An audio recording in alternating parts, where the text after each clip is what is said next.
होगी सच की जीत, दिखाएगा पुकारता हिमालय। आज देखा जाए तो ये अस्थमा सबसे ज़्यादा एज ग्रुप टारगेट हो रहा है, वो है मेनली चिल्ड्रंस और इन्फेंट्स। सारों ने मैक्सिमम अक्सा ने बहुत अच्छे से थीम बताई है कि access to the steroid anti inflammatory drugs for this asthma, right. तो पहली चीज बेसिक से शुरू करेंगे कि अस्थमा शुरू कैसे होता है। ठीक है, इंग्लिश में बहुत कुछ कह रही है तो अब बहुत सिंपल लैंग्वेज में जो आपको समझ आएगी। अस्थमा शुरू होता है एक एलर्जन से, ठीक है, एक ट्रिगर, छोटा सा ट्रिगर चीज जो होती है किसी भी फॉर्म में एलर्जन हो सकता है, बी इट डस्ट, पोलन, कोई भी फॉर्म का फ्यूम, ठीक है। इवन आप जो छोटे छोटे बच्चों को टैल्क लगाते हैं ना, पाउडर, राइट, जॉनसन्स का लगाते हैं, टैल्क लगाते हैं, या खुद भी लगाते हो, या परफ्यूम खुद लगाते हो बच्चों के सामने, तो बेसिक वहां से शुरू हो जाता है कि एक एलर्जन ने बच्चे को इतना एक्सेस ऑफ फ्यूम्स और वो केमिकल्स जब पता है 5 मई को ये वर्ल्ड अस्थमा डे सेलिब्रेट किया जाता है। तो हमने भी यहाँ पूंछ में एनएमटी में अपने स्कूल में यहाँ पे वर्ल्ड अस्थमा डे को सेलिब्रेट किया। तो यहाँ पे जो है एवरी ईयर जो है 4.5 लाख के करीब जो है वो डेथ्स हो जाती हैं इससे, अस्थमा से। अस्थमा को की कॉमन लैंग्वेज में दमे की बीमारी कहा जाता है, सांस लेने की बीमारी कहते हैं कि सांस जो ठीक से ना ले पाएँ।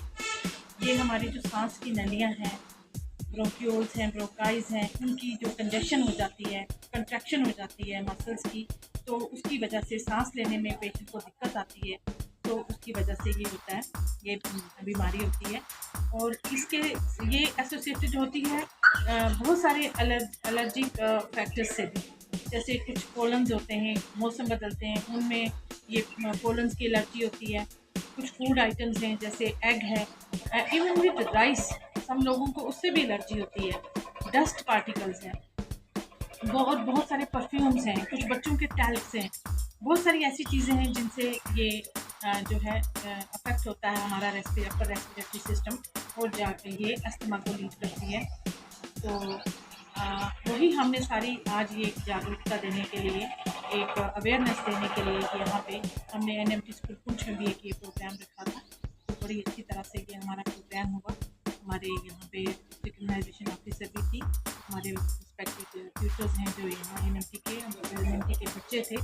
तो हम आज यही मैसेज और पैगाम देना चाहेंगे कि ये जो इस बारी हमारा ये नशा मुक्त अभियान भी चल रहा है, तो आपके कम्युनिटी में आगे पीछे कोई एक्टिव स्मोकिंग भी कर रहा है, तो जो साथ बैठे हैं उनको भी पैसिव स्मोकिंग होती है, तो धुएं से अफेक्ट होता है, और हमारा जो रेस्पिरेटरी ट्रैक है, रेस्पिरेटरी सिस्टम है, वो उसको अफेक्ट होता है।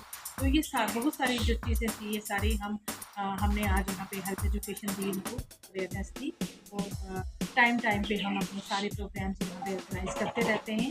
ये एनएमटी स्कूल में हमारे में ऑल ओवर द डिस्ट्रिक्ट ये बच्चे हैं जो हर डिस्ट्रिक्ट से, हर ब्लॉक से यहाँ पे ये बच्चे हमारे हैं, और बाहर से इवन रजौरी और श्रीनगर के भी कुछ बच्चे हैं। तो ये बच्चे हमारे ये जो हैं ये एम्बेसडर्स हैं, ये आगे कम्युनिटी में जाएंगे, बात करेंगे, किसी ना किसी को अवेयरनेस देंगे। तो ये काफ़ी हम इसीलिए ये सारे प्रोग्राम्स चलाते हैं और इनसे काफ़ी फ़ायदा होता है। Thank you ma'am.